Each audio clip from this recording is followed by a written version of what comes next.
welcome. As you settle into comfort tonight, let the weight of the day drift away. Feel your breathing slow and deepen. Tonight, we journey through a story both tragic and instructive, a tale of how immense wealth can transform into devastating poverty, how promise can turn to despair. This is the story of Venezuela, a nation blessed with the largest proven oil reserves on Earth, yet cursed by the very riches that should have made it prosperous. Close your eyes and let your mind travel with me to South America, to a land of dramatic mountains and endless plains, of Caribbean coastlines and Amazon rainforests. We will explore how Venezuela, despite its massive oil wealth, gradually collapsed due to poor economic policies, excessive spending, lack of diversification, and corruption. We will witness how people struggle to survive in daily life, their resilience in the face of unimaginable hardship. This is not merely economic history. It is a human story, one that holds lessons for nations and individuals alike. Let your breathing continue its gentle rhythm as we begin. The year was 1922. In the steaming lowlands near Lake Maracaibo in western Venezuela, workers drilling an exploratory well watched in astonishment as a column of thick, black crude oil erupted from the ground with such force that it took more than 9 days to bring under control. The Barroso II well, as it came to be known, had tapped into one of the richest petroleum deposits ever discovered. Venezuela would never be the same. Before this moment, Venezuela had been a relatively poor agricultural nation, its economy based on coffee and cacao exports, its people scattered across vast territories that remained largely undeveloped. The discovery at Maracaibo changed everything. Within a decade, Venezuela transformed from a rural backwater into Latin America's wealthiest nation per capita. Oil wells proliferated across the western lowlands. Foreign companies, primarily from the United States and Europe, rushed to secure concessions and begin extraction. By 1930, Venezuela had become the world's second largest oil producer, surpassed only by the United States itself. The transformation was staggering. Wealth flowed into the country on an unprecedented scale. The government, which had struggled for decades with minimal revenues, suddenly found itself awash in money from oil royalties and export taxes. Caracas, the capital city nestled in a mountain valley, began to modernize rapidly. Paved roads replaced dirt tracks. Electric lights illuminated streets that had known only darkness. Modern buildings rose where colonial structures had stood for centuries. The city acquired a cosmopolitan air, with luxury shops selling imported goods, fine restaurants serving international cuisine, and cultural institutions that could rival those in any European capital. The 1950s through the 1970s marked Venezuela's golden age. Oil prices remained relatively stable and demand grew steadily as the world's economy expanded and automobiles became ubiquitous. Venezuela's oil production continued to increase, reaching more than 3.5 million barrels per day by the late 1990s. The money flowed like the oil itself, seemingly inexhaustible, apparently permanent. Living standards for ordinary Venezuelans improved dramatically during these decades. The middle class expanded as oil wealth created jobs not just in petroleum extraction but in construction, services, government, and education. Universities were founded and expanded. Hospitals were built and equipped with modern facilities. Infrastructure projects connected previously isolated regions. Venezuela became a destination for immigrants from across Latin America and Europe, people seeking opportunities in this land of apparent plenty. The government spent lavishly on social programs. Public housing projects rose in the cities. Rural electrification brought power to remote villages. Public education expanded, with literacy rates climbing steadily. Venezuela could afford these investments because the oil revenues seemed limitless. Each year brought more income than the last. Each government could spend more than its predecessor without apparent consequence. The future appeared bright, prosperity appeared guaranteed, and the oil beneath Venezuelan soil seemed an inexhaustible foundation for national wealth. Caracas became known as the jewel of South America. Its skyline rivaled that of Miami or Los Angeles. Its shopping districts offered goods from around the world. Wealthy Venezuelans traveled frequently to New York, Paris, and Madrid, purchasing luxury items with an ease that astonished even the well-to-do from other nations. The Venezuelan currency, the bolivar, was strong and stable. Venezuelans felt confident, even proud. Their nation had been blessed by nature with a treasure that would ensure prosperity for generations to come. This was the dream, the promise of oil wealth. For decades, it seemed real, sustainable, permanent. Venezuelans believed their nation had escaped the poverty that plagued so much of Latin America. They believed they had built a modern, prosperous society that would continue advancing indefinitely.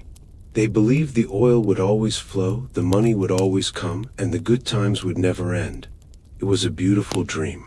But dreams, no matter how beautiful, must eventually face the test of reality. And the reality that would emerge in the decades ahead would shatter this dream completely, revealing that the foundation of Venezuela's prosperity was far more fragile than anyone had imagined. Beneath the surface of Venezuela's oil-fueled prosperity, fundamental weaknesses were developing, structural problems that would eventually prove catastrophic. The nation was not building a diversified, resilient economy. It was constructing a house of cards, beautiful and impressive to behold but vulnerable to the slightest disturbance. The problem had a name: petrostate dependency, also known as the resource curse or Dutch disease, named after the Netherlands' experience when natural gas discoveries in the 1960s damaged other sectors of the Dutch economy. The mechanism of this curse is deceptively simple but devastatingly effective. When a nation discovers valuable natural resources and begins exporting them in large quantities, foreign currency floods into the country. This inflow strengthens the national currency, making imports cheap and exports from other sectors expensive. Local farmers cannot compete with cheap imported food. Local manufacturers cannot compete with cheap imported goods. Gradually, these sectors wither. The nation becomes increasingly dependent on resource exports, and the resource sector becomes increasingly dominant in the economy. Venezuela fell into this trap completely. By the 2000s, oil and oil-related products accounted for 96% of Venezuela's export earnings. 96%. The economy had become a single pillar, and that pillar was petroleum. Everything else had withered away. Venezuelan agriculture, which had once fed the nation and exported coffee and cacao to the world, declined into insignificance. By the early 2000s, Venezuela was importing more than two-thirds of its food despite having vast tracts of fertile land perfectly suited to agriculture. Manufacturing suffered a similar fate. Why build factories and produce goods domestically when oil revenues could purchase anything from abroad? Venezuelan industry, never particularly strong to begin with, declined steadily. Skills were lost. Capital moved away from productive sectors into services, commerce, and real estate. The economy became increasingly oriented toward consumption rather than production, toward importing rather than creating, toward spending oil wealth rather than building alternative sources of prosperity. The contrast with Norway is instructive and painful. Norway discovered massive oil reserves in the North Sea in the 1960s, around the same time Venezuela's oil production was accelerating. The two nations faced similar opportunities and similar temptations, but they made radically different choices. Norway established a sovereign wealth fund, the Government Pension Fund Global, which by law receives all revenues from oil and gas production. The fund invests this money abroad, primarily in stocks, bonds, and real estate in other countries. The government can spend only a small portion of the fund's returns each year, preserving the capital for future generations. The result has been remarkable. Norway's oil wealth has been managed so prudently that the fund now holds more than $1.4 trillion, making it the largest sovereign wealth fund in the world. Every Norwegian citizen is, in effect, a millionaire based on their share of the fund. The money has been invested wisely, returns have been spent cautiously, and Norwegian society has avoided the resource curse that devastated Venezuela. Norway maintained its fishing industry, its shipping sector, its manufacturing base. Oil became an addition to the economy rather than a replacement for it. Venezuela did the opposite of everything Norway did. Instead of saving oil revenues for the future, Venezuela spent them immediately and even borrowed against future production to spend even more. Instead of investing abroad to avoid currency appreciation, Venezuela allowed oil money to flood the domestic economy, driving up prices and crushing non-oil sectors. Instead of maintaining economic diversity, Venezuela allowed itself to become a pure petrostate, entirely dependent on a single commodity whose price fluctuated wildly based on global factors completely outside Venezuelan control. The agricultural sector's decline was particularly tragic and consequential. Venezuela's land and climate are well suited to farming. The country could easily feed itself and export food to neighbors. Instead, agricultural production fell year after year. Farmland was abandoned as rural workers migrated to cities seeking better opportunities in the oil economy. The government, flush with oil money, saw no reason to worry about food security. Imports were cheap and easy. Why bother with the hard work of farming when food could simply be purchased abroad? This created a dangerous vulnerability that few recognized at the time. A nation that cannot feed itself is not truly independent. It is hostage to international markets, to the goodwill of trading partners, to the stability of its currency. If anything disrupts the flow of imports, if currency becomes worthless or sanctions are imposed or global food prices spike, the population faces immediate hardship. But these concerns seemed abstract and distant during the boom years. Food was plentiful and cheap. Supermarket shelves overflowed with products from around the world. Why worry about abstract vulnerabilities when everything seemed to be going so well? The manufacturing sector's atrophy created similar problems. A nation that produces little must import nearly everything. Clothes, electronics, vehicles, appliances, tools, machinery, medicines. This is manageable as long as export revenues remain high and the currency stays strong. But if those conditions change, the entire economy collapses almost instantly. There is no domestic production to fall back on, no alternative sources of goods, no built-up industrial capacity that can be ramped up in emergencies. The economy becomes brittle, fragile, vulnerable to shocks in ways that diversified economies are not. Government policy actively reinforced these dangerous trends rather than counteracting them. Successive administrations, whether democratic or authoritarian, left-wing or right-wing, all fell into the same trap of spending oil revenues as quickly as they arrived. There was always political pressure to spend more, to create more jobs, to build more infrastructure, to expand social programs. And with oil revenues flowing in, there seemed to be no reason to say no to these demands. Saying no would have been politically unpopular. Saying yes was politically rewarding. So governments said yes again and again, year after year, decade after decade. The structure of the Venezuelan state reinforced this dynamic. Oil revenues flowed directly into government coffers rather than to private companies or individual citizens. This gave the government enormous power and resources. Politicians could direct spending to favored constituencies, rewarding supporters and punishing opponents. The oil industry became highly politicized, with appointments to the state oil company Petróleos de Venezuela, known as PDVSA, based on political loyalty rather than technical competence. This would have devastating consequences later. By the early 2000s, Venezuela had become the textbook example of a petrostate, an economy and society structured entirely around petroleum extraction and export.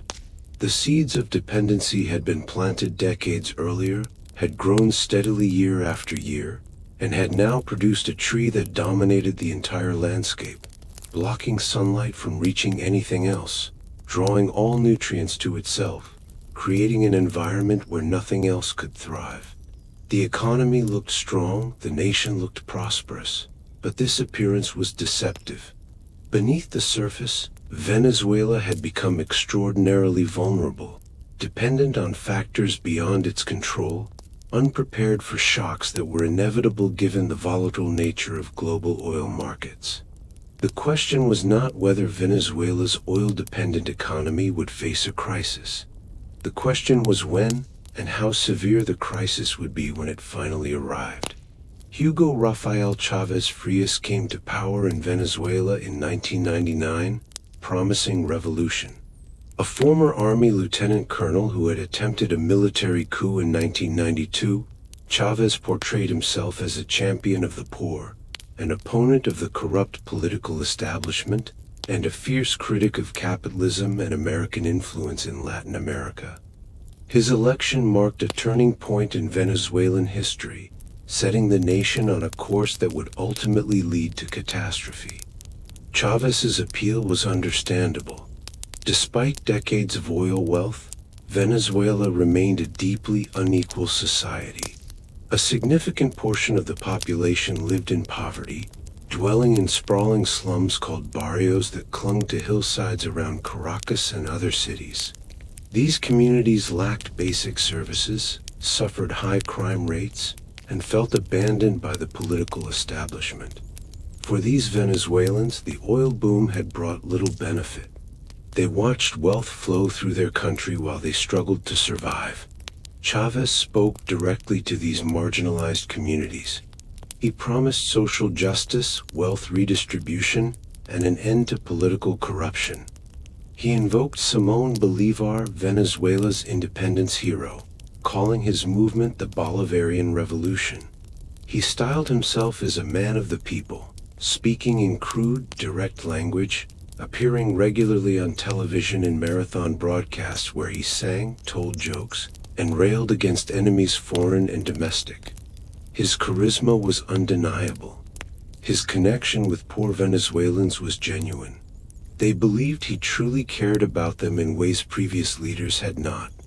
The early years of Chavez's presidency coincided with a dramatic rise in global oil prices. In 1999, oil traded for less than $20 per barrel. By 2008, it had reached nearly $150 per barrel. This unprecedented boom provided Chavez with enormous resources to implement his vision. Oil revenues flooded into government accounts on a scale that dwarfed anything previous administrations had experienced. Chavez used this money to fund ambitious social programs called Bolivarian missions. These missions addressed real needs. Mission Robinson focused on literacy, providing free education to adults who had never learned to read. Mission Barrio Adentro brought medical care to poor neighborhoods through clinics staffed by Cuban doctors. Mission Mercal provided subsidized food through government-run stores. Mission Vivienda built housing for the poor. Millions of Venezuelans benefited from these programs. Literacy rates increased. Access to healthcare improved. Poverty rates declined, at least initially. For many poor Venezuelans, Chavez was delivering on his promises in tangible, meaningful ways. But beneath these apparent successes, Chavez was fundamentally undermining the Venezuelan economy and hollowing out institutions that would prove vital when crisis eventually arrived. His most consequential action came in 2002 and 2003, when thousands of PDVSA employees went on strike, opposing Chavez's increasing political control over the state oil company. Chavez responded ruthlessly. He fired approximately 20,000 PDVSA workers, roughly 40% of the company's workforce. These were not random employees. They were engineers, geologists, technicians, managers, the people who actually understood how to operate one of the world's most complex oil industries. Chavez replaced these experienced professionals with political loyalists. people whose primary qualification was support for the Bolivarian Revolution rather than expertise in petroleum engineering. The consequences were predictable and disastrous. Oil production began a long, steady decline. Infrastructure deteriorated. Accidents increased. The highly technical work of maintaining and operating oil fields, refineries, and export terminals required specialized knowledge and experience. That knowledge and experience walked out the door when Chavez fired the PDVSA workforce, and it never returned. The purge of PDVSA was part of a broader pattern of nationalizations and expropriations that characterized the Chavez era. Beginning in the mid-2000s, the government seized private companies across multiple sectors: telecommunications, electricity, cement, steel, agriculture, food processing, banking. The official justification was that these strategic sectors should be under state control to serve the people rather than enriching private owners. The real effect was to place politically loyal but often incompetent people in charge of critical industries they did not understand. The nationalization wave destroyed Venezuela's most capable businesses. Companies that had functioned efficiently under private management began deteriorating almost immediately under state control. Investment stopped because the government lacked funds or prioritized political goals over business needs. Maintenance was deferred. Skilled workers left, replaced by political appointees. Productivity declined. Quality suffered. Industries that had supplied domestic needs and exported products to international markets began failing to meet even basic domestic requirements. Chavez's spending was breathtakingly irresponsible even by the standards of oil-rich nations. During the boom years from 2003 to 2013, when oil prices were at historic highs, the Venezuelan government ran deficits every single year. Read that again for its full absurdity. During the biggest oil boom in history, Venezuela spent even more than the massive oil revenues it was receiving. The government was spending tomorrow's money on top of today's money, borrowing against future production, mortgaging the nation's future for present consumption. This deficit spending during boom times violated every basic principle of sound fiscal policy. The appropriate strategy during boom periods is to save excess revenues, build reserves, pay down debt, and prepare for inevitable downturns. Norway did this. Saudi Arabia did this. Nearly every other oil-producing nation did this, at least to some degree. Chavez did the opposite. He treated peak oil revenues as if they were the new permanent baseline, spending every dollar that came in and borrowing billions more on top of that. When oil prices eventually fell, as they inevitably would, Venezuela would be catastrophically exposed. The borrowing was particularly reckless. Venezuela's external debt increased from around $40 billion in 1999 to more than $150 billion by 2013, much of it borrowed at high interest rates because Venezuela's deteriorating institutions made it a risky borrower. This money was not invested in productive assets that would generate returns. It was spent on consumption, on subsidies, on salaries for government workers, on imports of food and goods. When the borrowed money was gone, there would be nothing to show for it except the burden of repayment. Chavez also established extensive price controls and currency controls that created massive distortions in the Venezuelan economy. Price controls set maximum prices for basic goods, supposedly to protect poor consumers from exploitation by greedy businesses. In reality, these controls made it unprofitable or impossible for businesses to produce or import many goods. Shortages began appearing even during the boom years, as suppliers simply stopped providing products they could not sell profitably at controlled prices. Currency controls were even more damaging. The government fixed the exchange rate between the bolivar and the US dollar at artificially strong levels, then restricted access to dollars at the official rate. This created an enormous arbitrage opportunity. Buy dollars at the cheap official rate, exchange them at the much higher black market rate, pocket the difference. Corruption flourished as government officials and connected businessmen exploited this system, moving billions of dollars out of Venezuela while the nation's productive capacity deteriorated. These policies might have been somewhat sustainable during the oil boom, when high revenues could paper over inefficiencies and distortions. But they were building vulnerabilities into the Venezuelan economy that would prove catastrophic when conditions changed. The economy was becoming less productive, less diversified, more dependent on imports, more riddled with corruption, more controlled by incompetent state bureaucracies, less able to respond to changing circumstances.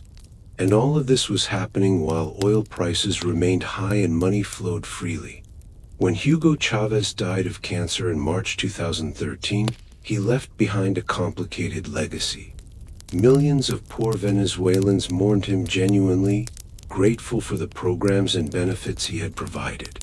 But he had also left behind an economy in shambles, institutions hollowed out, corruption endemic, and vulnerabilities that would soon become catastrophically obvious. His successor, Nicolas Maduro, a former bus driver and union organizer with little economic understanding, would inherit this poison chalice. And within a year of taking office, the catastrophe would begin. The year 2014 marked the beginning of Venezuela's descent into crisis. In June of that year, global oil prices began falling. The decline started gradually, almost imperceptibly at first, then accelerated with terrifying speed. Oil that had traded for over $100 per barrel in June fell to $80 by October, $60 by December, and would eventually bottom out at around $30 per barrel in early 2016. For any oil-dependent economy, this represented a serious challenge. For Venezuela, with its complete dependency on oil revenues and all the vulnerabilities built up during the Chavez years, it represented a catastrophe from which the nation would not recover. The fundamental problem was simple arithmetic. The Venezuelan government had structured its entire budget around the assumption that oil would remain expensive indefinitely. All social programs, all salaries, all subsidies, all debt payments, all imports, everything depended on revenues from oil sales. When those revenues suddenly fell by half, then by 2/3, the government faced an impossible situation. It could not cut spending enough to match the reduced revenues without eliminating programs that millions of Venezuelans depended on. It could not raise other revenues significantly because the non-oil economy had been allowed to atrophy. It could not borrow internationally because Venezuela was already deeply in debt and seen as a risky borrower. The government was trapped. The Maduro administration's response to this crisis proved spectacularly incompetent. Rather than acknowledging reality and implementing painful but necessary adjustments, the government denied that a crisis existed and insisted that problems were temporary disruptions caused by enemies of the revolution. Maduro blamed the United States, blamed business owners whom he accused of hoarding goods, blamed economic warfare, blamed anything except the government's own catastrophic policies. This denial prevented any serious attempt at reform during the crucial early period when changes might still have mitigated the worst outcomes. Meanwhile, oil production was collapsing independently of price declines. The purge of PDVSA's technical staff in 2002 and 2003, combined with years of underinvestment and political interference, meant that the state oil company was increasingly unable to maintain production levels even when prices were high. Wells that needed regular maintenance were neglected. Equipment that broke down was not replaced. Refineries operated at reduced capacity or shut down entirely. Fields that could have produced for decades were damaged by improper extraction techniques. Production numbers tell a devastating story. Venezuela produced about 3.5 million barrels of oil per day in 1998, before Chavez took power. By 2014, Production had fallen to around 2.8 million barrels daily. By 2017, it had dropped to 2 million. By 2019, production had collapsed to under 800,000 barrels per day. And by 2020, it had fallen below 500,000 barrels daily, a decline of more than 85% from peak levels. This was not the result of declining reserves. Venezuela still possessed the world's largest proven oil reserves. This was the result of complete operational and institutional collapse of the state oil company. The combination of falling prices and collapsing production created a revenue catastrophe. In 2012, when oil prices were high and production was still relatively strong, Venezuela earned approximately $94 billion from oil exports. By 2017, with lower prices and much lower production, oil export revenues had fallen to less than $20 billion. The government had lost nearly 80% of its revenue in just 5 years. No economy could survive such a shock without drastic adjustment, and Venezuela, with its extreme dependence on oil, had no cushion whatsoever. The government's response to this revenue collapse demonstrated profound economic ignorance combined with ideological rigidity. The rational response would have been immediate, painful but necessary reforms. Cutting spending dramatically, eliminating subsidies, allowing the exchange rate to adjust to reality, lifting price controls, opening the economy to private investment, implementing austerity measures while protecting the most vulnerable. These measures would have been politically unpopular and would have caused short-term hardship, but they might have prevented total collapse. Instead, the Maduro government doubled down on precisely the policies that had created the crisis in the first place. Rather than cutting spending, the government tried to maintain spending levels by printing money. Rather than lifting price controls, the government tightened them. Rather than opening the economy, the government seized more businesses and expropriated more private property. Rather than accepting reality, the government lived in denial, expecting oil prices to recover and problems to solve themselves. They did not. They got worse, much worse. The currency controls became increasingly absurd and damaging. The official exchange rate remained fixed at ridiculously strong levels that bore no relationship to economic reality. Meanwhile, the black market rate, which reflected the bolivar's true value, was hundreds and eventually thousands of times weaker. This created enormous opportunities for corruption, as those with access to dollars at the official rate could instantly become wealthy by reselling at black market rates. It is estimated that between the mid-2000s and the mid-2010s, over $300 billion was stolen through various exchange rate manipulation schemes. One of the most brazen examples of this corruption involved a scheme uncovered by American prosecutors in which over $1.2 billion was embezzled from PDVSA through fraudulent currency exchange contracts.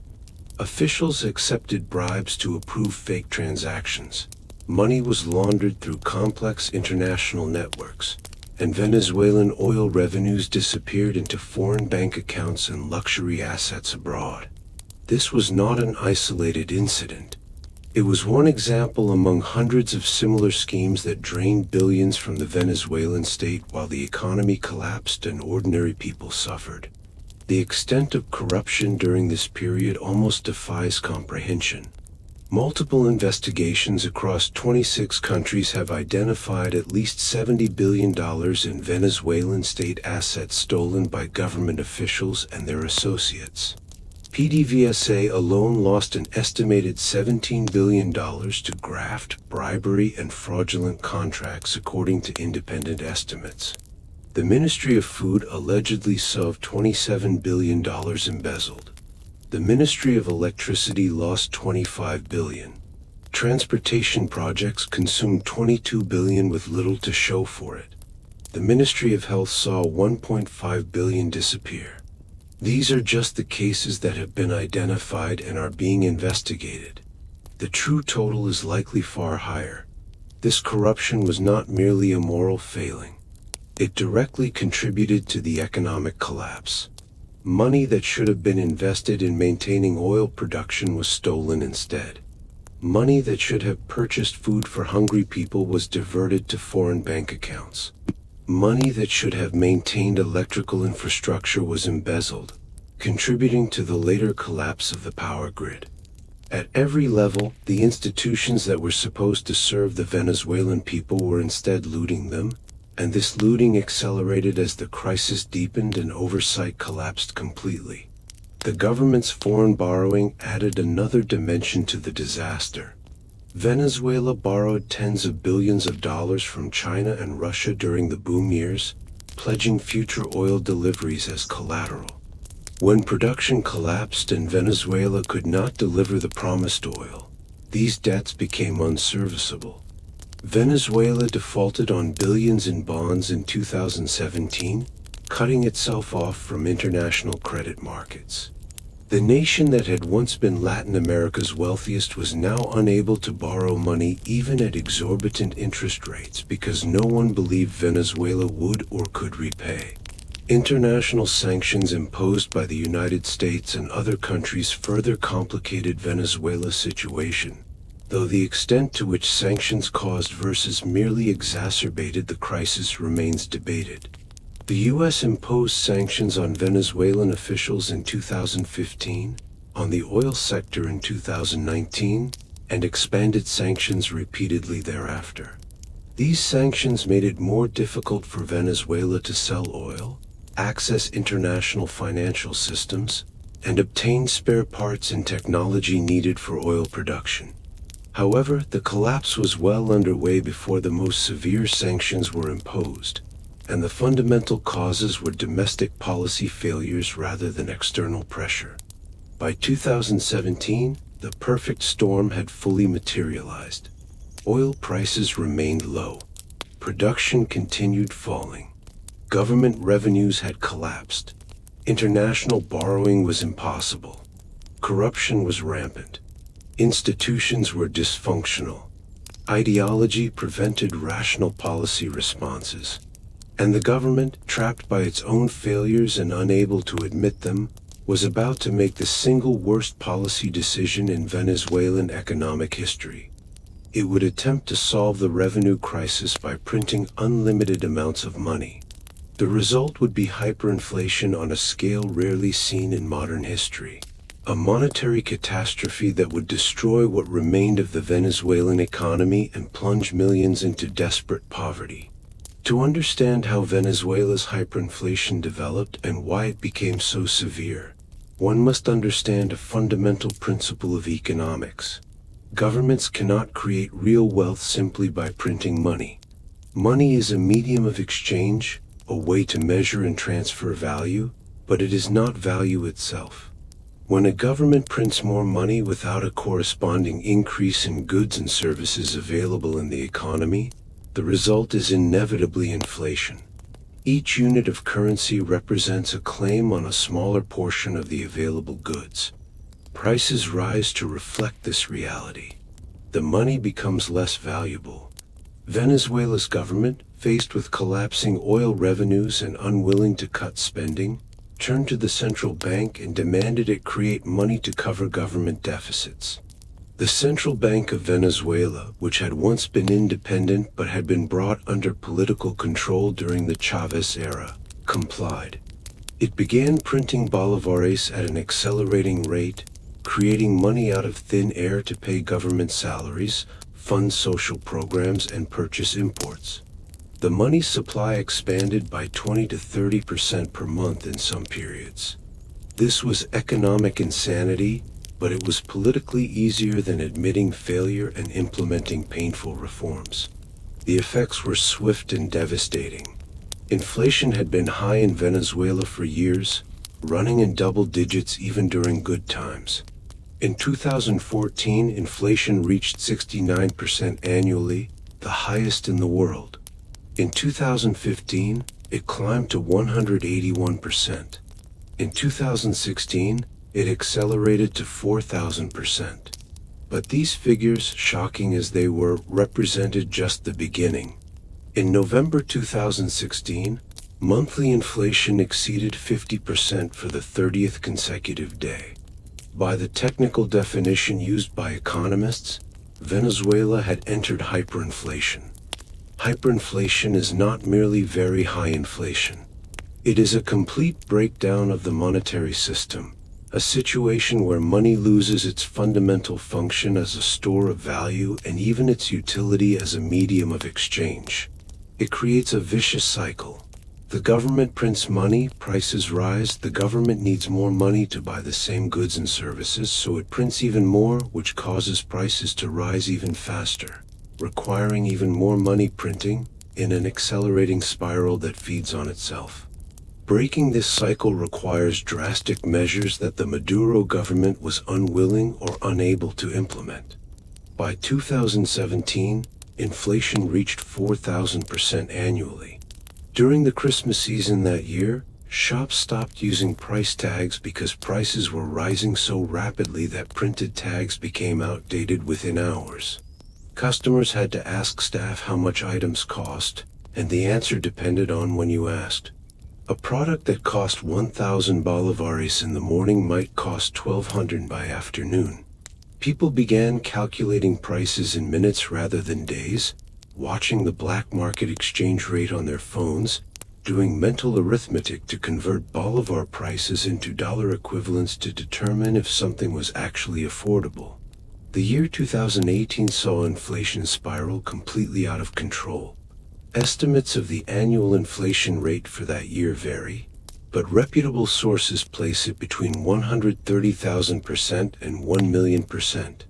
To give a sense of what this means in practice, Bloomberg's Café con Leche Index, which tracked the price of a cup of coffee in Caracas, found that prices increased 718% in just 12 weeks, representing an annualized inflation rate of 448,000%.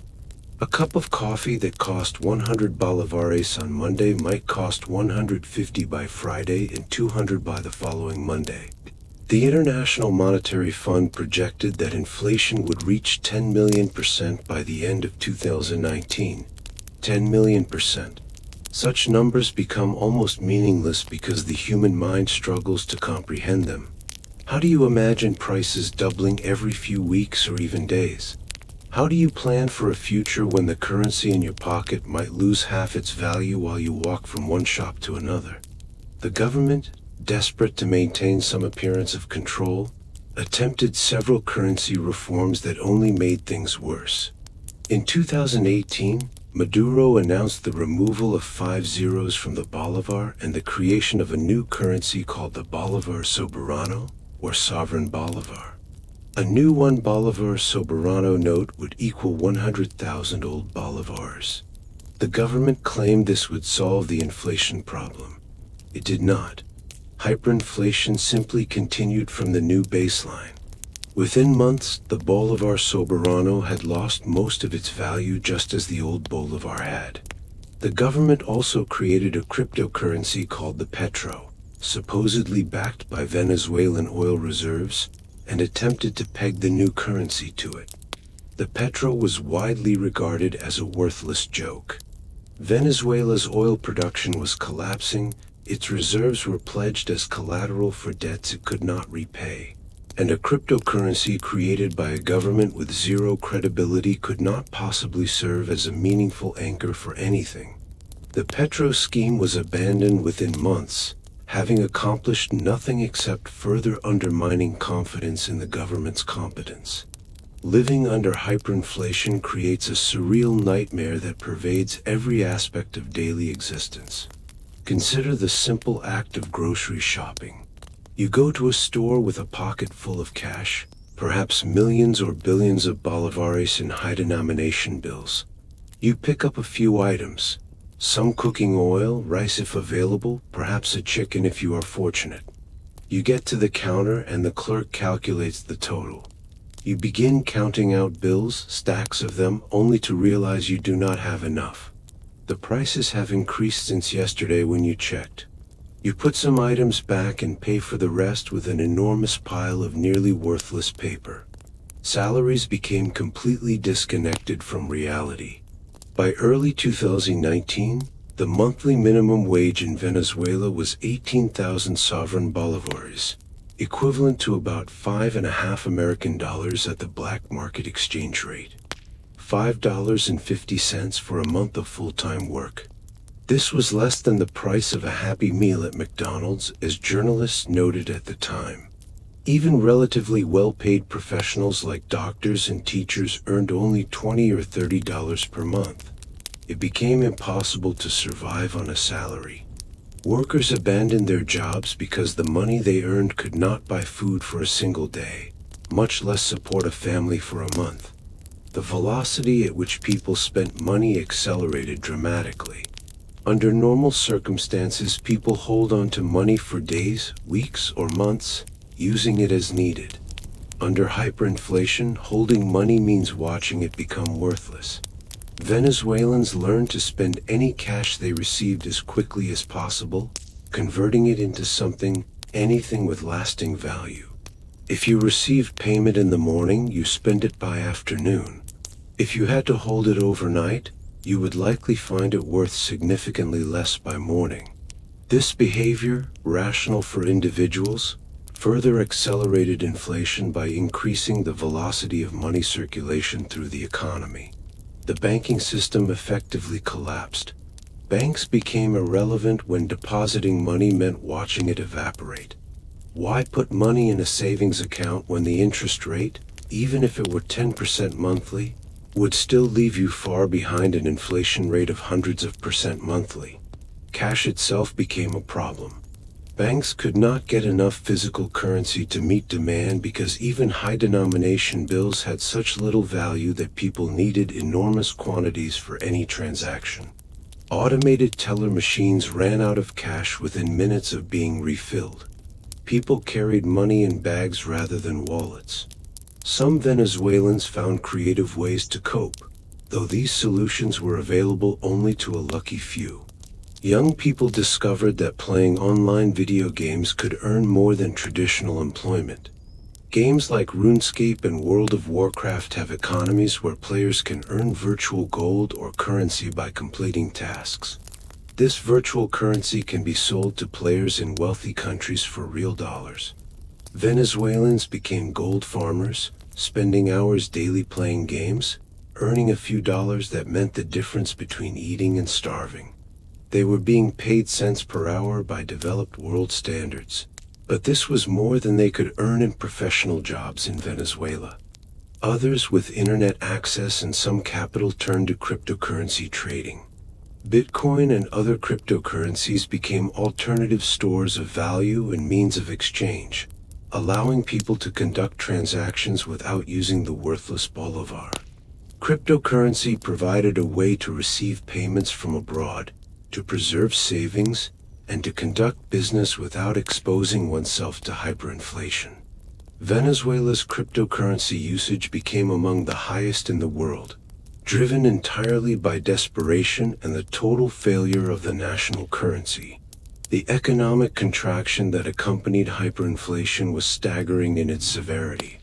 Estimates suggest that Venezuela's economy, measured by gross domestic product, contracted by approximately 75% between 2013 and 2021. 75%. The economy lost 3/4 of its size. To put this in perspective, the American economy contracted by about 26% during the Great Depression of the 1930s. Venezuela's contraction was nearly 3 times as severe. The only comparable economic collapses in modern history have occurred in countries experiencing war, revolution, or state collapse. Iraq after the American invasion, Lebanon during Civil War, several former Soviet republics after the USSR's dissolution. But Venezuela was not at war. There was no foreign invasion, no civil conflict, no asteroid impact or plague that destroyed productive capacity.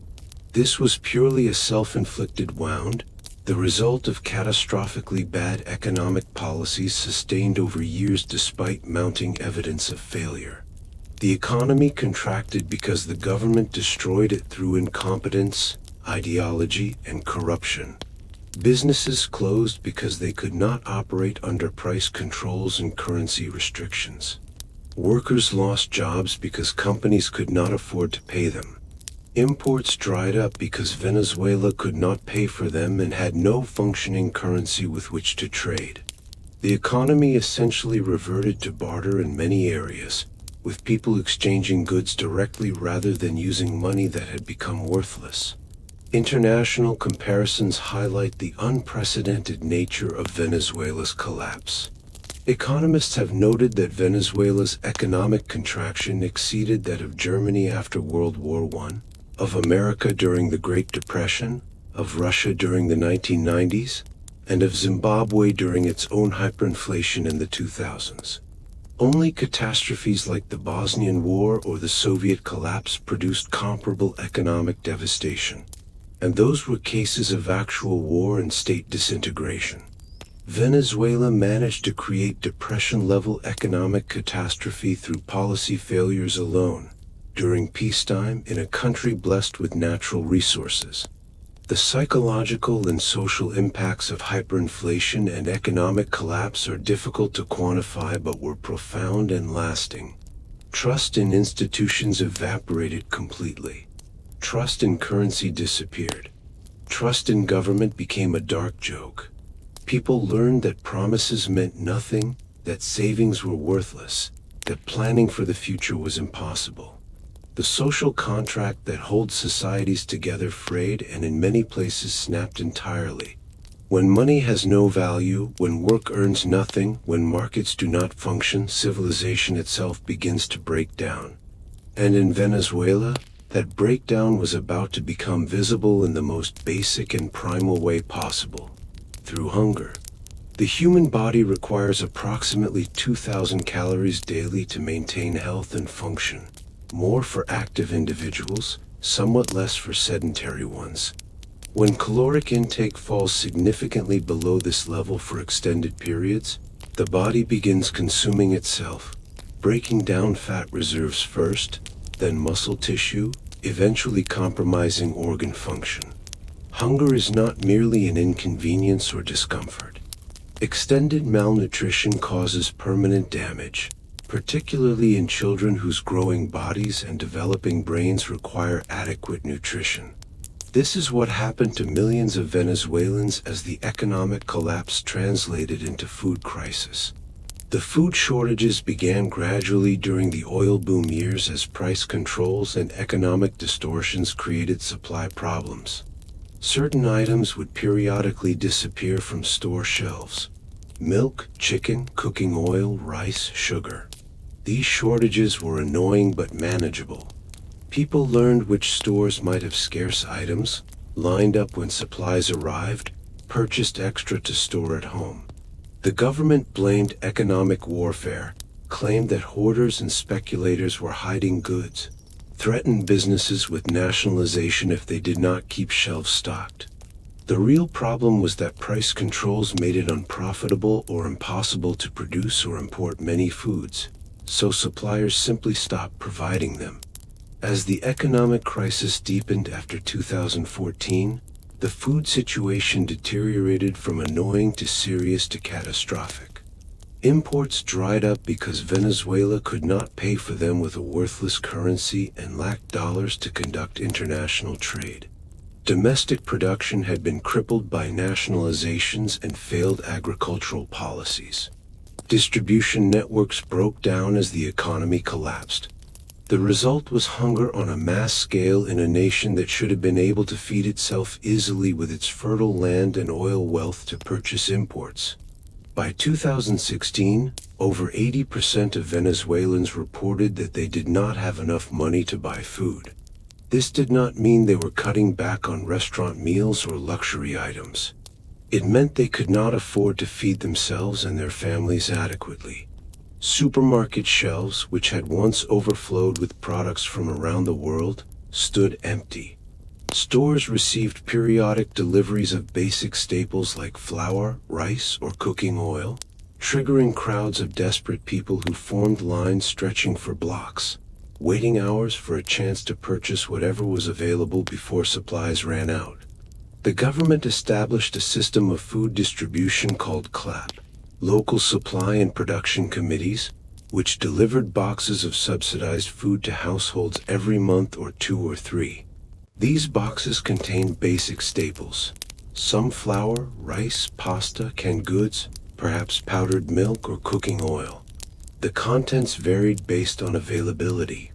The boxes were supposed to come monthly but often arrived irregularly, sometimes every 2 or 3 months.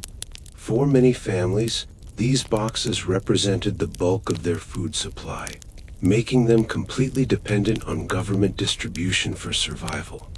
The CLAP program, like so many Venezuelan government initiatives, was riddled with corruption.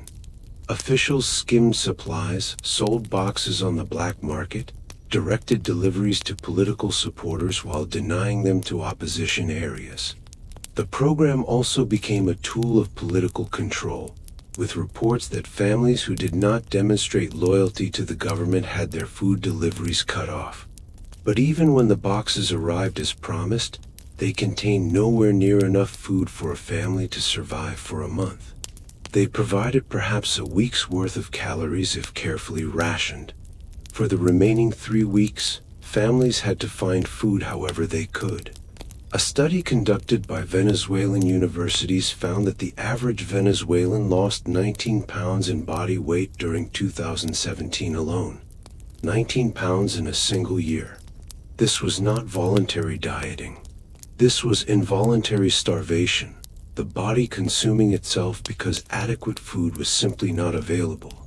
The same study found that 90% of households did not have enough income to meet basic food needs and that most Venezuelans were eating 2 meals per day or fewer, down from the normal 3. Children suffered particularly severely. Hospitals reported alarming increases in child malnutrition, cases that would have been rare in the previous generation but were becoming common. Doctors saw children with distended bellies and wasted limbs, classic signs of severe malnutrition. School feeding programs that had once provided meals for students could no longer do so because of food shortages and hyperinflation. Many children were going to school hungry and remaining hungry all day. Teachers reported students fainting from hunger, unable to concentrate, their academic performance suffering terribly. The psychological experience of hunger, particularly chronic hunger extending over months and years, creates profound changes in how people think and behave. Hunger becomes an obsession. You think constantly about food, when you last ate, when you might eat next, where food might be found, how you can obtain it.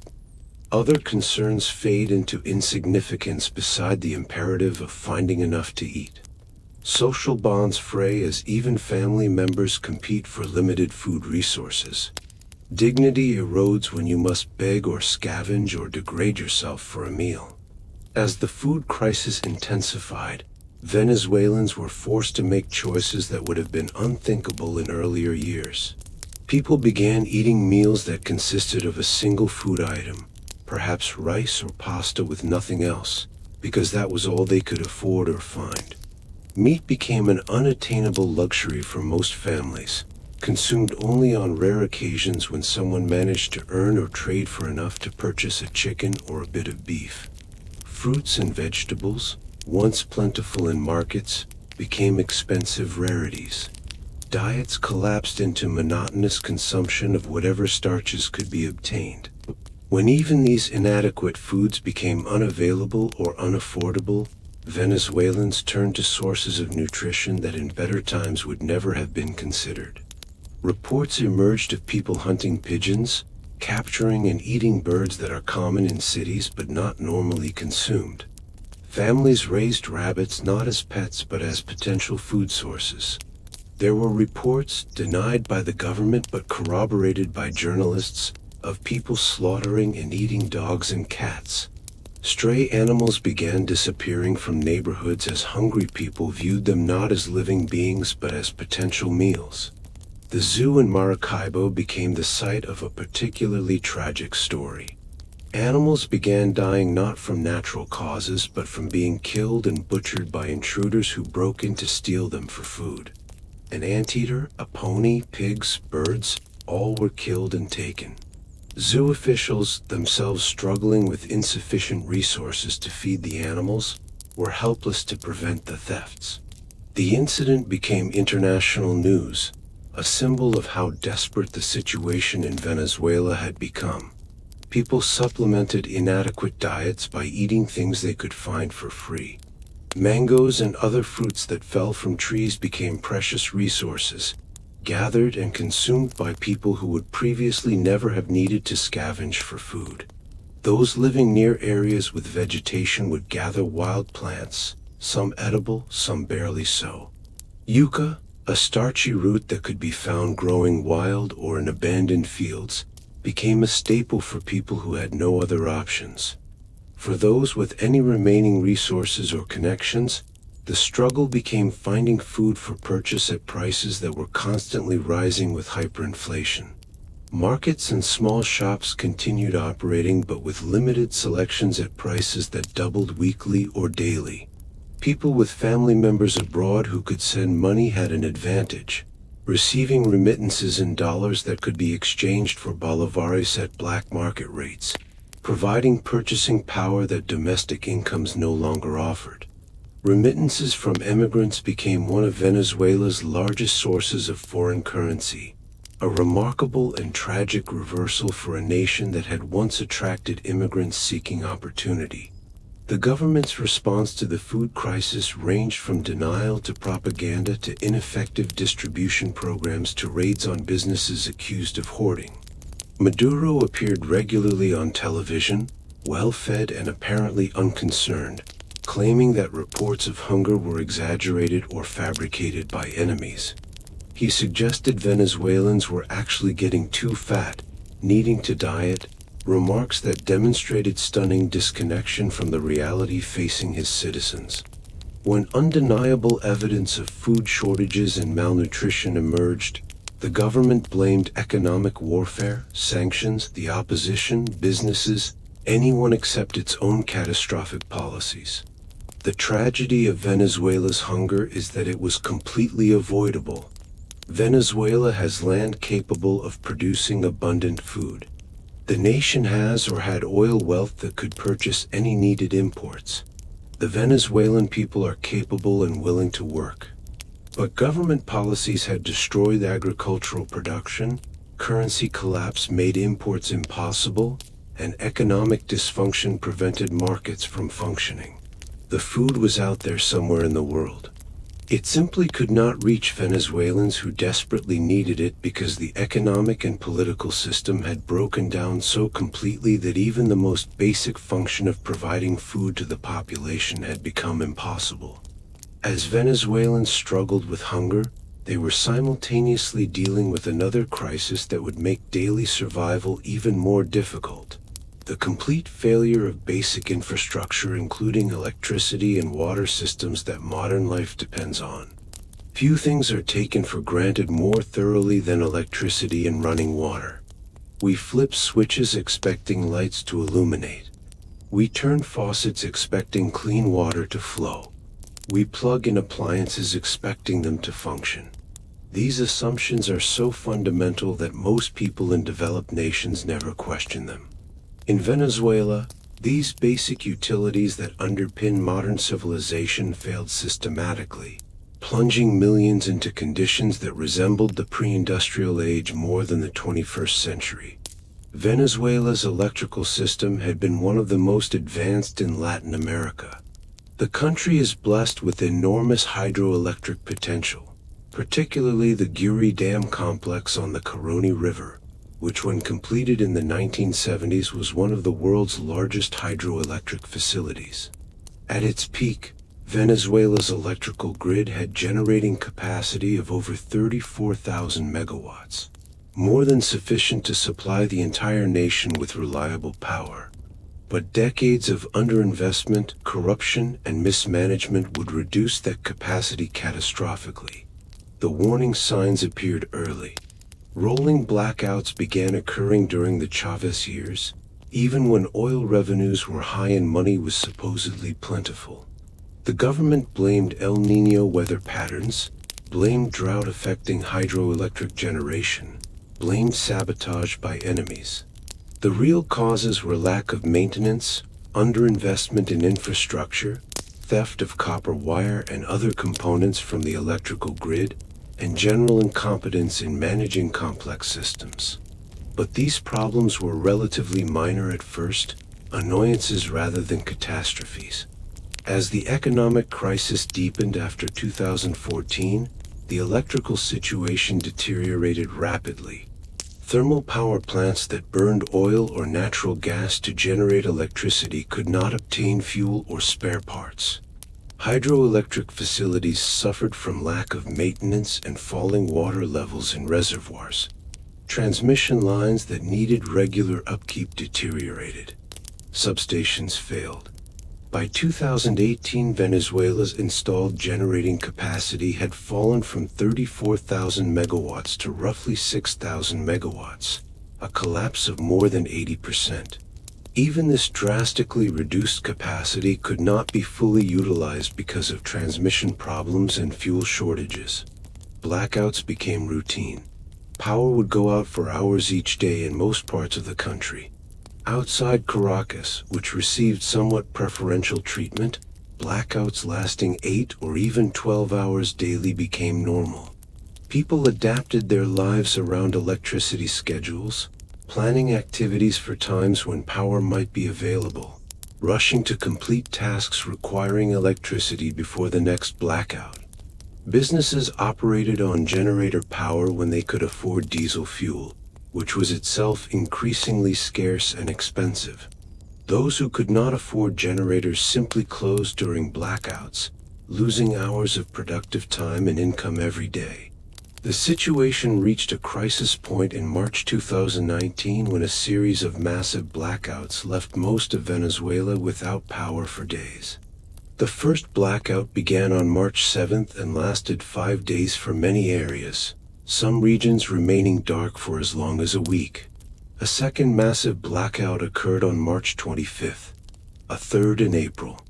These were not ordinary outages but complete system failures affecting tens of millions of people simultaneously, leaving hospitals without power, cutting water supplies, stopping communications, paralyzing transportation, spoiling food in refrigerators, and generally bringing normal life to a halt. The government blamed sabotage, claiming American agents or opposition infiltrators had attacked the electrical grid. International experts examining the evidence concluded the blackouts resulted from years of neglect, lack of maintenance, and operational incompetence.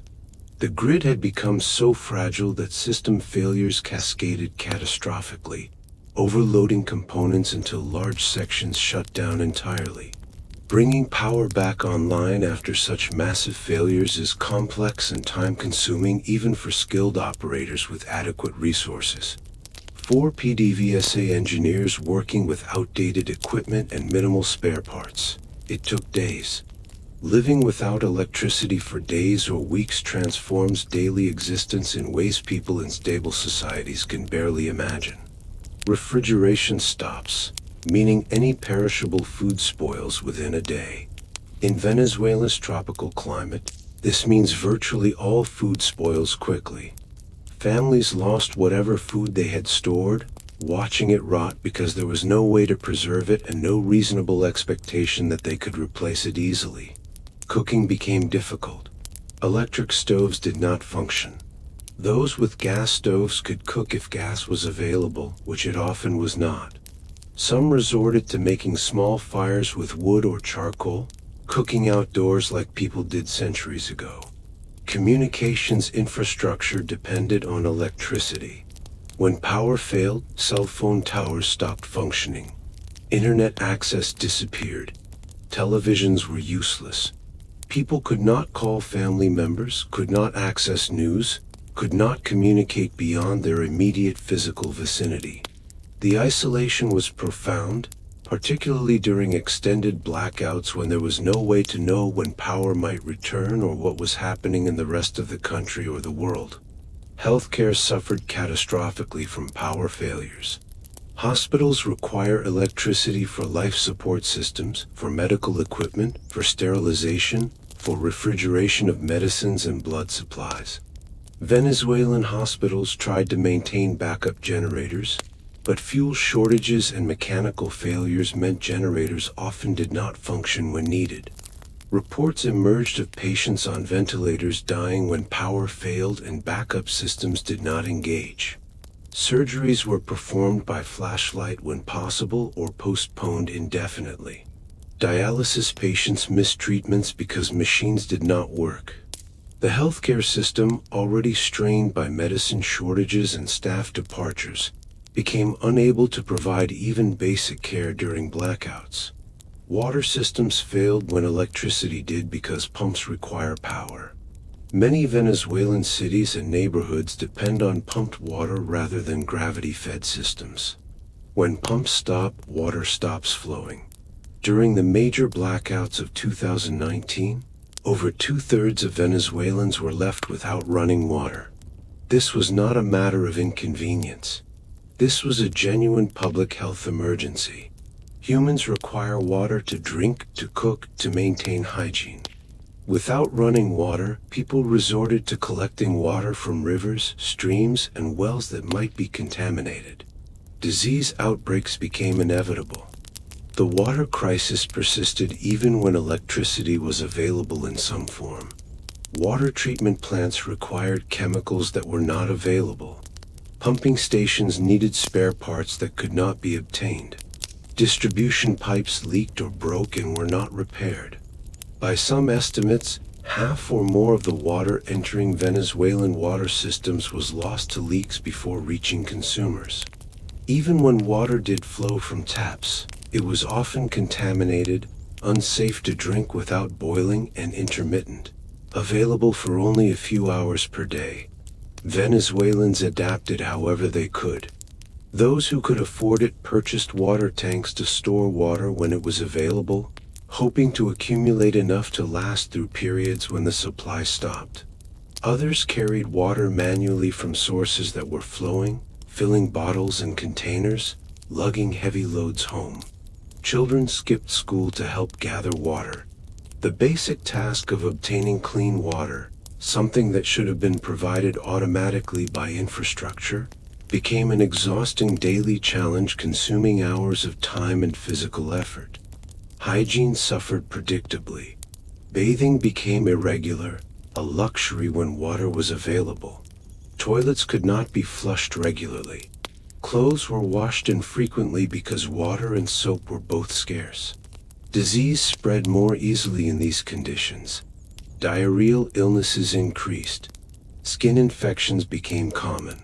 Vector-borne diseases like malaria and dengue fever resurged as stagnant water provided breeding grounds for mosquitoes and public health systems collapsed. The failures of electrical and water infrastructure were not accidental or inevitable. They were the predictable result of years of underinvestment, corruption, and mismanagement. Money that should have maintained and upgraded these critical systems was stolen or diverted or simply not allocated. Technical staff who understood how to operate complex infrastructure left Venezuela or left their jobs. Political appointees replaced them, people loyal to the government but without the expertise to manage utilities. The result was infrastructure collapse that should never have occurred in a nation with Venezuela's resources and previous development level. By 2020, Venezuela's infrastructure had regressed decades. Blackouts were routine and expected rather than unusual and surprising. Water shortages were normal. Internet service was unreliable. Roads were falling apart from lack of maintenance. Bridges were crumbling. Public transportation systems operated sporadically, if at all. The physical systems that modern civilization depends on were breaking down, not from war or natural disaster, but from the simple failure of government to fulfill its most basic responsibilities. 4 million of Venezuelans, the combination of hunger, hyperinflation, infrastructure collapse, and general economic dysfunction created intolerable conditions. They could not feed their families. They could not earn livable incomes. They could not count on basic services like electricity and water. They could not see any prospect of improvement. And so they made the painful decision to leave, to abandon their homeland in search of survival and opportunity elsewhere. The resulting exodus would become the largest migration crisis in Latin American history, a mass departure that testified to the complete failure of the Venezuelan state. Migration has been part of human experience since the beginning of our species. People have always moved in search of better opportunities, fleeing from danger, disaster, or oppression, seeking places where they can survive and thrive. But the Venezuelan migration crisis that began around 2015 and intensified in subsequent years was extraordinary in its scale, its speed, and the desperation that drove it. More than 7 million Venezuelans, roughly 1/4 of the nation's population, would leave their country between 2015 and 2024, creating the largest displacement crisis in Latin American history. The migrants came from all segments of Venezuelan society. Professionals with advanced degrees, doctors, engineers, lawyers, teachers, found their skills worthless in Venezuela, where salaries would not buy food and prospects for improvement were nil. They left despite years of education and established careers because staying meant watching their children go hungry. Middle-class families who had once lived comfortably found themselves impoverished by hyperinflation and economic collapse. They left homes, possessions, entire lives behind, taking only what they could carry, uncertain if they would ever return. Young people left in particularly large numbers. Why stay in a country with no jobs, no opportunities, no future? Why complete university education when a degree would earn you $5 per month? Young Venezuelans saw friends and family members leaving, heard stories of opportunities abroad, and concluded that remaining in Venezuela meant sacrificing their futures. The brain drain was catastrophic. Venezuela lost the very people who might have rebuilt the country, who had energy, education, and ambition. The elderly and sick often could not leave even when they wanted to, lacking the physical capacity for difficult journeys or the resources to relocate. They stayed behind, dependent on whatever support family members abroad could send. The separation of families became one of the migration crisis's most painful aspects. Children moved abroad while elderly parents remained in Venezuela. Spouses separated, one leaving to find work while the other stayed with children or elderly relatives. Siblings scattered across different countries. The social fabric that held Venezuelan society together was torn apart by necessity. The primary destination for Venezuelan migrants was Colombia, Venezuela's neighbor to the west. Colombia has a long, porous border with Venezuela, much of it mountainous or jungle terrain that is difficult to patrol. Venezuelans could cross relatively easily, often on foot, carrying whatever possessions they could manage. The journey itself was dangerous. Migrants had to traverse mountains, ford rivers, pass through areas controlled by guerrillas, paramilitaries, or criminal gangs. Robberies were common. Women traveling alone or in small groups faced risks of sexual assault. Yet hundreds of thousands made the journey, driven by desperation that outweighed fear. Colombia received the largest number of Venezuelan migrants, with estimates exceeding 2 million by 2024. The Colombian government, despite its own economic challenges, generally adopted welcoming policies, providing temporary protected status that allowed Venezuelans to work legally and access basic services. Cities like Bogotá, Medellín, and Cali saw Venezuelan communities emerge, with migrants working in restaurants, shops, construction, domestic service, informal vending, any work they could find. Some Colombians resented the influx, blaming Venezuelans for taking jobs or straining social services, but many responded with compassion, recognizing that migrants were fleeing genuine catastrophe. Peru became the second largest recipient of Venezuelan migrants, receiving over 1.5 million. The journey to Peru required passing through Colombia and Ecuador, crossing the Andes, traversing territory that could take weeks on foot for those without money for bus fares. Lima, Peru's capital, developed significant Venezuelan neighborhoods. Migrants found work in commerce, services, and skilled professions for those whose credentials were recognized. But Peru's economy could not absorb such numbers easily. Unemployment and underemployment affected many Venezuelan migrants who worked in jobs far beneath their qualifications simply to survive. Ecuador, Chile, Brazil, Argentina all received substantial Venezuelan populations. Each country developed its own policies, ranging from relatively welcoming to actively hostile as the migration numbers grew. Some required passports and visas, documents many Venezuelans could not obtain or afford. Others set up border controls trying to stem the flow. But desperate people find ways to cross borders regardless of official policies.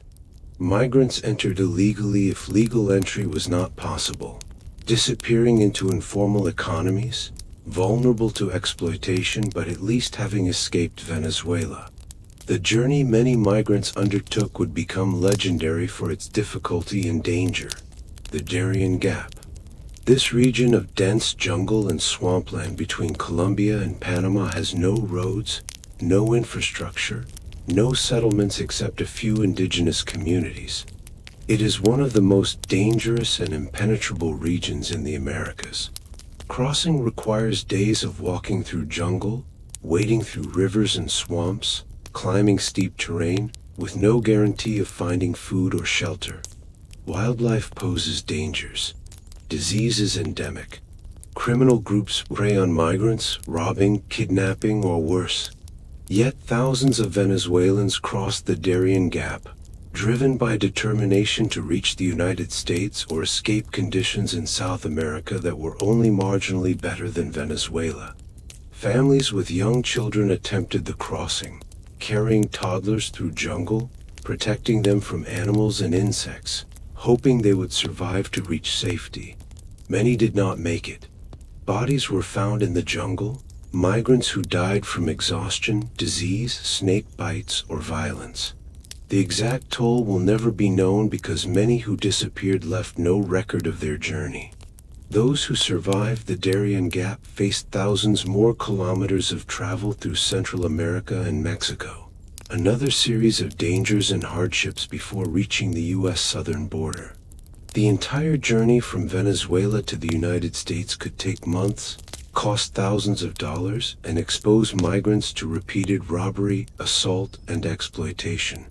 That so many were willing to undertake such an ordeal testified to how unbearable conditions in Venezuela had become.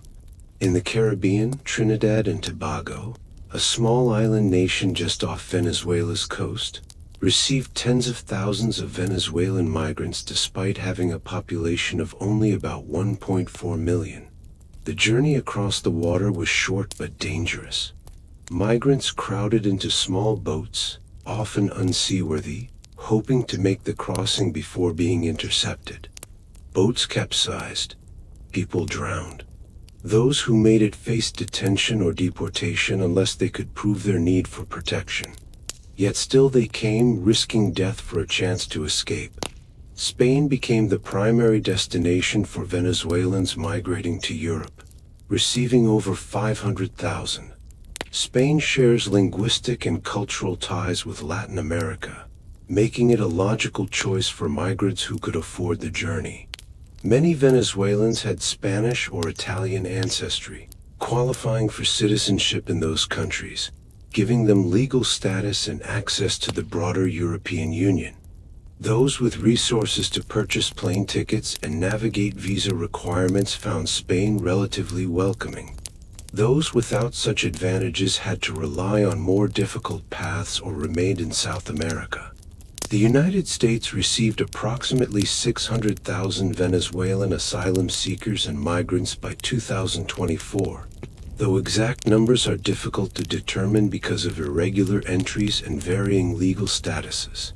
Venezuelan communities emerged in South Florida, particularly Miami, which already had substantial Latin American populations. Migrants found work, established businesses, and sent remittances to family members remaining in Venezuela. The remittance flow became crucial for those left behind, often making the difference between survival and starvation. For migrants, even those who successfully relocated, life abroad was rarely easy. They often worked in low-wage jobs despite professional qualifications because their credentials were not recognized or because they lacked connections, local experience, or fluency in local contexts. They lived in crowded conditions, sharing apartments to afford rent. They faced discrimination and xenophobia from host populations who saw them as competitors for jobs or strains on social services. They worried constantly about family members left behind, sending money home even when they could barely afford their own expenses. The psychological toll of migration cannot be quantified but was immense. Migrants felt guilt about leaving elderly parents or family members who could not join them.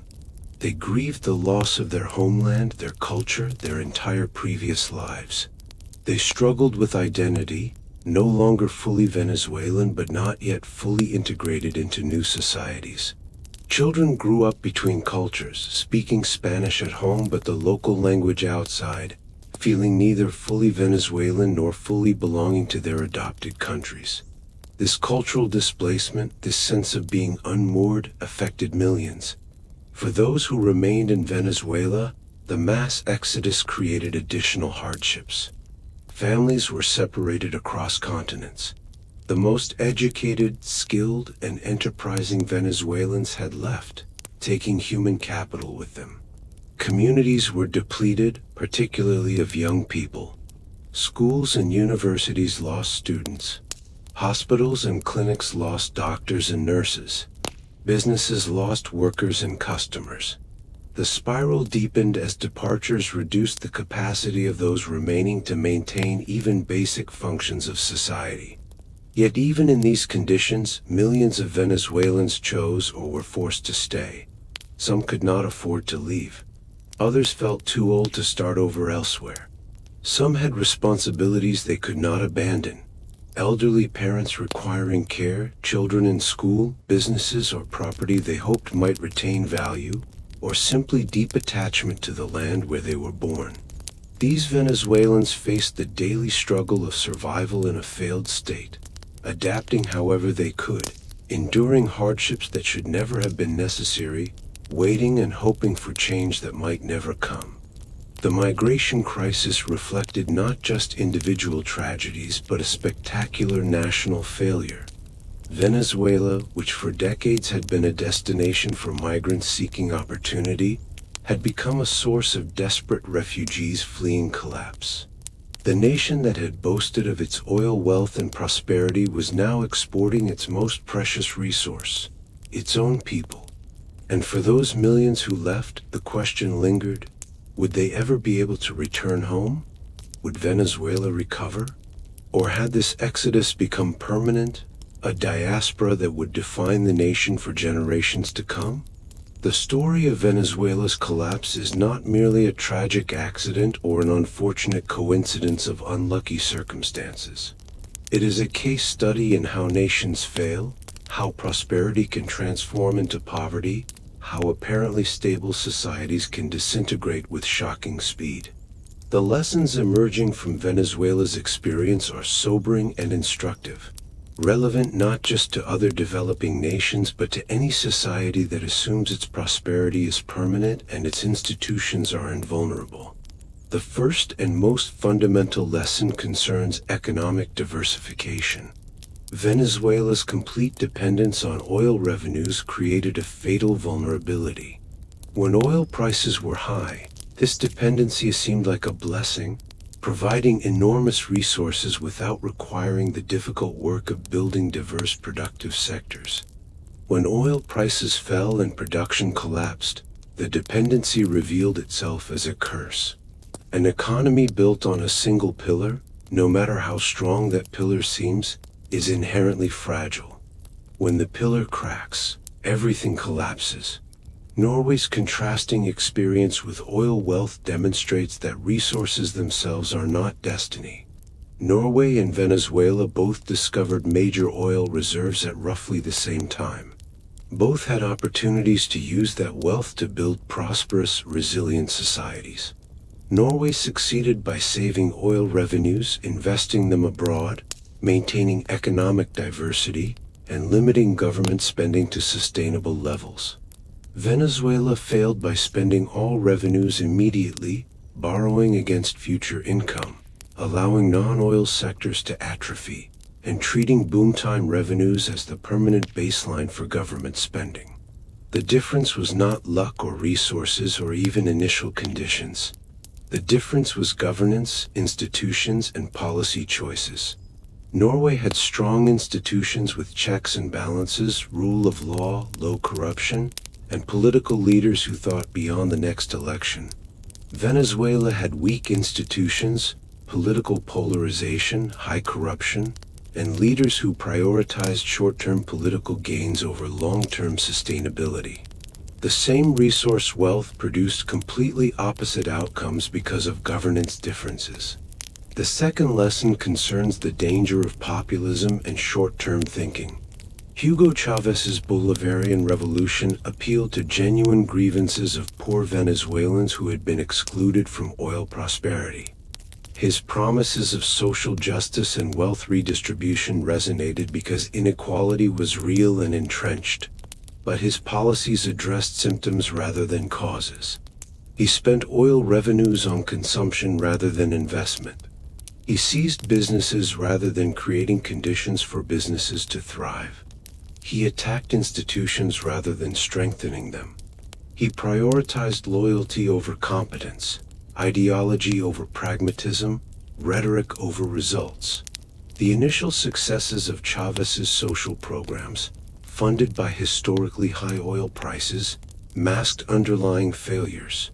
Literacy programs and free healthcare looked successful in the short term, but they were unsustainable, dependent on oil revenues that would inevitably decline.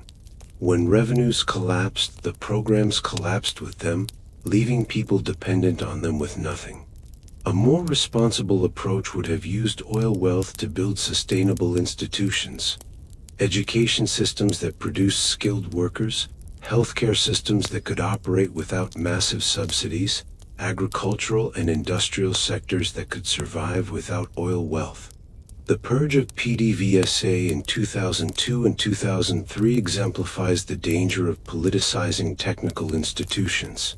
Oil production requires specialized knowledge and experience. Firing thousands of experienced engineers and replacing them with political loyalists ensured that production would eventually collapse. The consequences were delayed, masked by high prices and existing infrastructure, but inevitable. Similarly, nationalizing businesses and replacing competent managers with political appointees ensured that those businesses would deteriorate. Politics and technical competence are different domains requiring different criteria for success. The third lesson addresses corruption and its corrosive effects. Corruption was not peripheral to Venezuela's collapse, but central to it. Billions of dollars that should have maintained oil infrastructure was stolen. Money that should have purchased food for hungry people was diverted to foreign bank accounts. Currency controls that should have managed foreign exchange became mechanisms for embezzlement. At every level, officials treated state resources as personal opportunities rather than public trusts. Corruption of this magnitude does not occur in countries with strong institutions and rule of law. It requires weak oversight, politicized justice systems, lack of press freedom, absence of accountability. Venezuela had all of these conditions. Chavez and Maduro systematically weakened institutions that might have constrained their power, silenced critics, and created an environment where corruption flourished. The cost was not just the money stolen, but the destruction of systems that society depends on. The fourth lesson concerns the importance of independent institutions and democratic checks and balances. Venezuela was nominally democratic, holding regular elections throughout the Chavez and Maduro eras. But Chavez systematically captured democratic institutions, appointing loyalists to courts, manipulating electoral systems, using state resources for campaign advantages, and harassing opposition. By the time Maduro faced a genuine political crisis, the institutions that should have constrained executive power or forced policy changes were too weak to function. The result was continued policy failure without accountability. Strong institutions require independence from political control. Central banks must be able to set monetary policy without political interference. Courts must apply law impartially regardless of political considerations.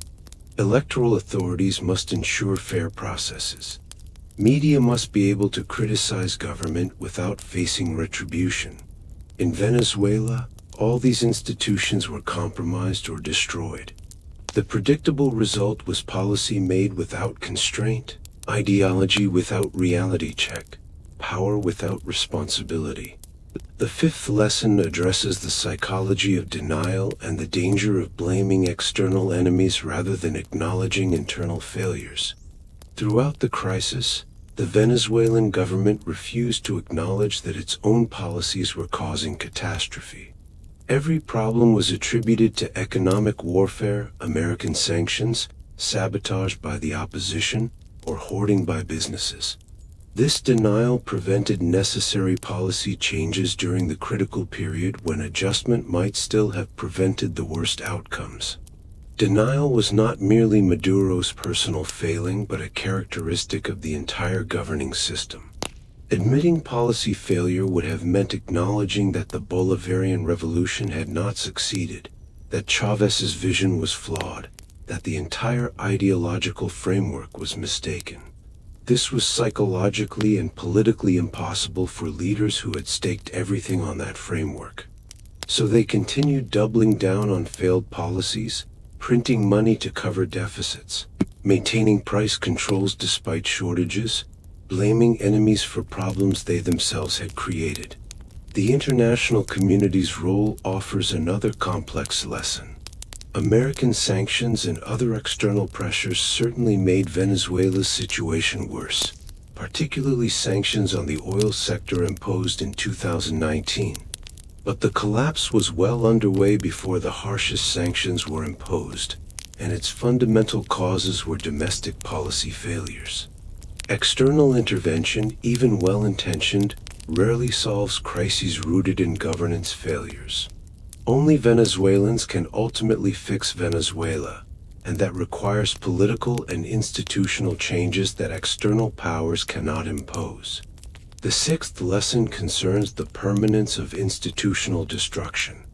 It took decades to build Venezuela's oil industry, electrical grid, water systems, healthcare infrastructure, educational institutions, all the complex systems that make modern society function. Destroying them took only a few years of neglect, corruption, and mismanagement. But rebuilding will take decades even in the best case. Technical expertise that left the country will not return quickly. Equipment that deteriorated will be expensive to replace. Trust that was destroyed will be difficult to restore.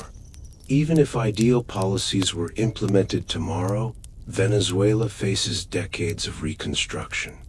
This asymmetry between destruction and construction is frightening. Bad governance can destroy in years what good governance took decades to build. Future governments inheriting the wreckage of Chavez and Maduro's policies will face nearly impossible challenges. They will need resources Venezuela does not have, expertise that has emigrated, institutions that have been hollowed out. They will need patience from a population that has suffered terribly and expects rapid improvement. The difficulty of recovery creates risks that even well-meaning future leaders will fail, perpetuating crisis and potentially leading to new authoritarian solutions. The seventh lesson addresses the importance of economic literacy and informed public debate. Many of the policies that destroyed Venezuela were economically nonsensical. Printing money to solve inflation, price controls that guaranteed shortages, fixed exchange rates that created corruption opportunities, borrowing during boom times instead of saving. These failures were predictable to anyone with basic economic knowledge. Yet they were implemented and sustained for years because of ideological conviction, political incentives, and public ignorance. Democratic societies require informed citizens capable of evaluating economic policies. When populations believe that wealth can be created by printing money, that prices can be controlled without affecting supply, that governments can spend unlimited amounts without consequences, they will support politicians who promise the impossible. Venezuelan voters supported Chavez and Maduro partly because the alternative seemed worse, but partly because they believed the government's explanations for problems and promises of solutions. Economic education, critical thinking, and informed debate are defenses against catastrophic policy failures. The eighth lesson concerns the human cost of policy failures. Economics is not just about abstracts like GDP growth or inflation rates. It is about people's lives. Venezuelan policy failures meant hunger for millions of children. They meant elderly people dying from lack of medicine.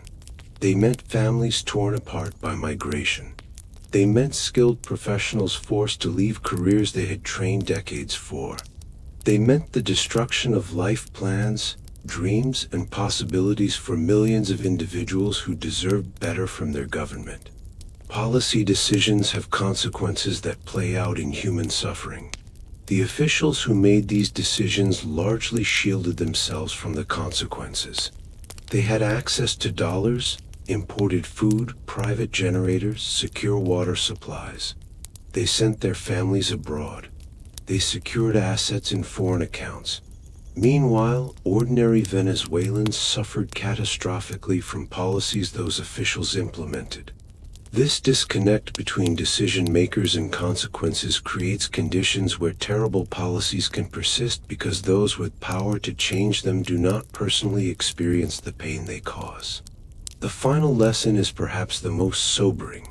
Venezuela's collapse was not unique or unprecedented, and it will not be the last. History is full of nations that squandered natural resource wealth through misgovernance. Lebanon, Zimbabwe, Iraq, Afghanistan, several former Soviet republics, all experienced comparable economic collapses rooted in governance failures. The specific details vary, but the general pattern is consistent. Weak institutions, corruption, policy failures, denial, crisis, collapse. Venezuela is simply the most recent and dramatic example of this tragic recurring pattern. Other nations face similar vulnerabilities. Any country with weak institutions, resource-dependent economy, high corruption, populist leaders prioritizing short-term political gains over long-term sustainability faces risks of Venezuelan-style collapse. The warning signs are recognizable. Concentration of power, attacks on independent institutions, economic policies that defy basic principles, spending beyond revenues, failure to prepare for downturns. Identifying these warning signs early before crisis becomes catastrophe is the lesson Venezuela offers to the world. As this long, sad story draws to a close, the central tragedy remains. None of this had to happen. Venezuela was blessed with resources that should have ensured prosperity for generations. Its people were capable and educated. Its location was favorable. Its potential was enormous. But potential means nothing without good governance, strong institutions, sound policies, and leaders who prioritize national well-being over personal power. Venezuela possessed the former but lacked the latter, and the result was catastrophe on a scale that will take generations to overcome, if it can be overcome at all. As you lie here in peaceful rest, consider what this story teaches us. Venezuela's tragedy was not inevitable, not predetermined, not the result of bad luck or external enemies, though both played roles. It was the product of choices, of leaders who chose power over responsibility, of policies that promised much but delivered disaster, of institutions that were weakened when they should have been strengthened, of short-term thinking that sacrificed the future for the present. You have traveled tonight through a nation's descent from wealth to ruin, from hope to despair, from prosperity to desperate poverty. You have witnessed how economic policies, which might seem abstract and technical, translate into human suffering on a mass scale. How hyperinflation means children going hungry. How infrastructure collapse means darkness and thirst. How governance failures mean millions fleeing their homeland in search of survival. These are not just statistics or economic indicators. They are lives disrupted, families torn apart, dreams destroyed, potential wasted. Yet within this tragedy lie glimmers of resilience and hope. Venezuelan people demonstrated remarkable capacity to adapt and survive in conditions that should have been unendurable. They found creative ways to cope with hyperinflation, developed informal networks to access food and water, maintained humanity and community even as institutions collapsed around them. Millions showed extraordinary courage in undertaking dangerous migrations to protect their families and seek better futures. This resilience, this determination to survive and hopefully someday thrive again, represents Venezuela's true wealth, one that cannot be destroyed by bad policies or stolen by corrupt officials. For those millions of Venezuelans now scattered across the world, the question remains, will they ever go home? Will Venezuela recover? History suggests recovery is possible but difficult and prolonged. Other nations have emerged from comparable crises, though it took decades and required fundamental changes in governance, institutions, and policies. Venezuela possesses the resources for recovery. The oil remains in the ground. The land remains fertile. The people, wherever they now live, retain their capabilities and skills. What is missing is the governance that could channel these resources toward rebuilding. Recovery will require multiple things simultaneously. It will require new political leadership willing to acknowledge past failures and implement policies based on economic reality rather than ideology. It will require rebuilding institutions that can constrain power, ensure accountability, and provide checks on corruption. It will require a new social contract that includes all Venezuelans rather than excluding and marginalizing opposition. It will require patience and persistence through years of difficult reconstruction. And it will require the international community's support, not through military intervention or regime change imposed from outside, but through economic assistance, technical support, and patience as Venezuelans work through their own political processes. Whether this recovery will occur remains uncertain. As of 2024, Venezuela remains in crisis, though some indicators suggest the worst may have passed. Oil production has stabilized at very low levels. The economy has partially dollarized, with many transactions now conducted in dollars rather than bolívares, bringing some stability. Hyperinflation has slowed, though high inflation continues. But these marginal improvements do not constitute recovery. They merely represent the difference between catastrophe and ongoing crisis. The government remains unchanged in its essential character, still prioritizing political control over economic rationality, still resistant to the reforms that recovery would require. Migration continues, though at reduced levels. Millions remain abroad with no immediate prospects of return. The international community remains divided over how to address the Venezuelan situation, with some countries supporting the Maduro government, others recognizing opposition leaders, Still others simply trying to manage the regional impact of the migration crisis.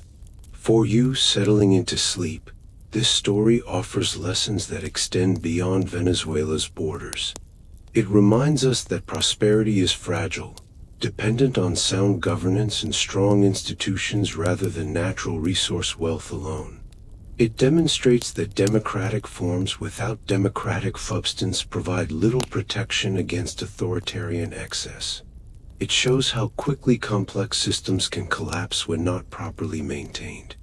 It illustrates the devastating human cost of policy failures.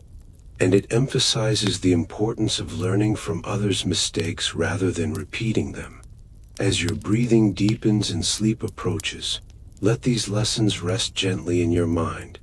Consider how governance matters, how institutions protect us, how policies have consequences that ripple through millions of lives.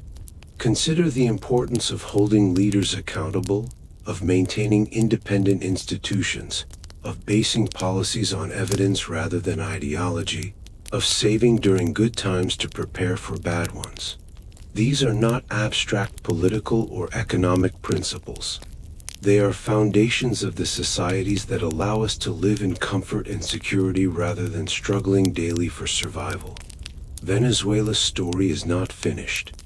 Millions of Venezuelans continue their daily struggles, whether at home or in diaspora.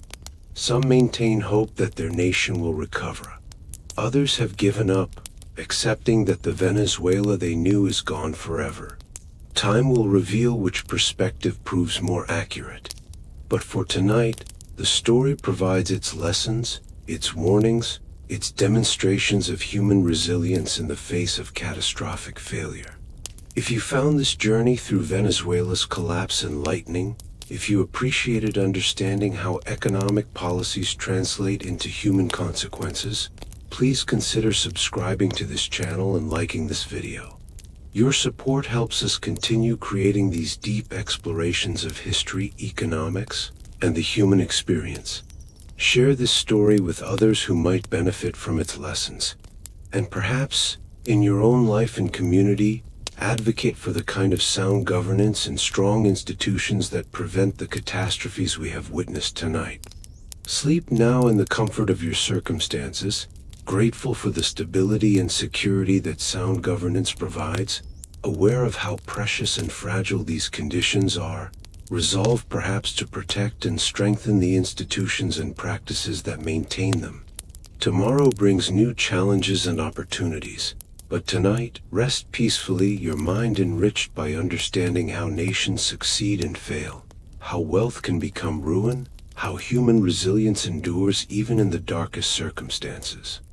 Good night, and may your dreams be peaceful, your rest deep, and your waking tomorrow filled with appreciation for the often invisible structures that make civilized life possible. The story of Venezuela reminds us to never take prosperity for granted, to always remain vigilant against the failures of governance that can transform abundance into scarcity, hope into despair. But it also reminds us that even in the worst circumstances, the human spirit endures, adapts, and hopes for better days ahead. Sweet dreams.